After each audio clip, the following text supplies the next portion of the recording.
tudo bem? Eu sou Andresa Costa, eu moro aqui em Sarzedo, pertinho de Brumadinho, e eu recebi um convite da equipe Na Ação para estar conversando um pouquinho com vocês.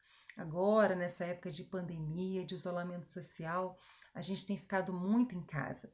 E ficar em casa tem sido muito difícil, mas mais difícil ainda do que ficar em casa é ficar em casa com a nossa família. A gente tem percebido aí nas redes sociais, no WhatsApp, muitas pessoas reclamando, né, da convivência dentro de casa o tempo inteiro. O espaço está ficando pequeno para todo mundo. Então é muito importante a gente entender as diferenças das pessoas, né? Os conflitos eles vão aparecer, eles sempre vão aparecer. Mas nesse momento agora, é importante a gente compreender também que tem sido difícil para todo mundo. Para as crianças está difícil, para os adultos, para os idosos, para os adolescentes, para todo mundo está difícil. Então é um momento muito novo que a gente precisa, inclusive, trabalhar a nossa harmonia dentro de casa. Então, há pouco tempo atrás, eu conheci um método chamado CNV, Comunicação Não Violenta. O que seria CNV? Comunicação não violenta, a frase fala, né? Comunicação sem violência. E esse método traz para a gente algumas técnicas para que a gente possa trabalhar melhor a nossa fala, a nossa escuta e desenvolver uma relação mais harmoniosa com o outro, né? Seja em casa, seja no trabalho, seja em qualquer lugar que a gente for. Então é muito importante a gente compreender agora, nesse momento, que a fala ela tem um potencial muito grande. A comunicação ela pode ser tão violenta quanto uma agressão física. Algumas vezes a gente fala coisas e a gente fala com o intuito de ferir. E muitas das vezes a gente recebe muita coisa, a gente escuta muita coisa que nos fere grandiosamente e que nos deixa com muita dor mesmo. Então, essa fala não violenta, esse método traz para a gente a consciência, a importância de se tornar consciente a nossa fala. Né? A primeira coisa, a gente ter empatia. O que é ser empático? É uma fala empática, uma escuta empática. É uma fala que vai além de se colocar no lugar do outro, mas mostrar para aquele outro que a gente compreende ele, que a gente entende o sentimento dele. Quando eu digo assim, se fosse eu faria assim. Eu estou julgando a pessoa.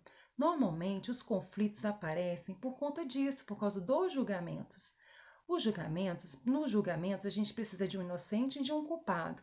E muitas das vezes os conflitos eles permanecem, as discussões elas ganham grande forma por causa disso. Porque a gente normalmente, a gente vai primeiro com o argumento do julgador. A gente vai ou defender ou atacar. Isso é muito comum e quase instantâneo. Às vezes, a gente precisa trabalhar o nosso tom de fala, a escuta atenta e respeitosa. Ou seja, qualquer fala tem um propósito, uma necessidade. E a gente precisa entender qual a necessidade de eu estar falando aquilo. Por que eu preciso estar falando aquilo naquela hora, naquele momento? E ao mesmo tempo, por que aquela pessoa está falando daquela forma comigo e por que ela está falando naquela hora?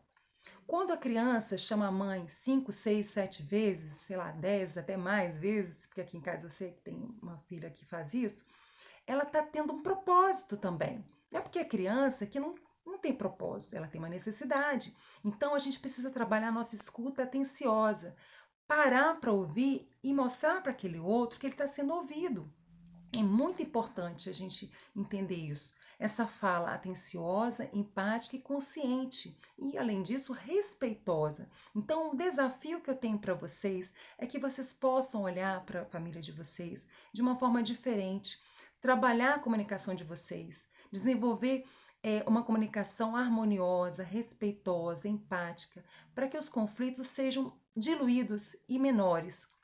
Tá muito difícil para todo mundo, mas se a gente tiver uma conversa diferente, se a gente respeitar a fala do outro, parar para ouvir, vai ser muito mais fácil, né? E eu acho também que vocês vão receber um discurso diferente, né? Então, quando você começa a ter um comportamento diferente, a falar de forma mais amorosa, a falar de forma mais atenta, com certeza o outro vai entender que você mudou e que as coisas têm que ser diferentes, tá bom? Então, esse é o desafio para você, para que você possa passar por esse isolamento, por essa quarentena com a sua família e que vocês possam crescer muito dentro de casa, tá? Aproveitando essa oportunidade, né? Que a gente precisa reconhecer como oportunidade essa pandemia, né?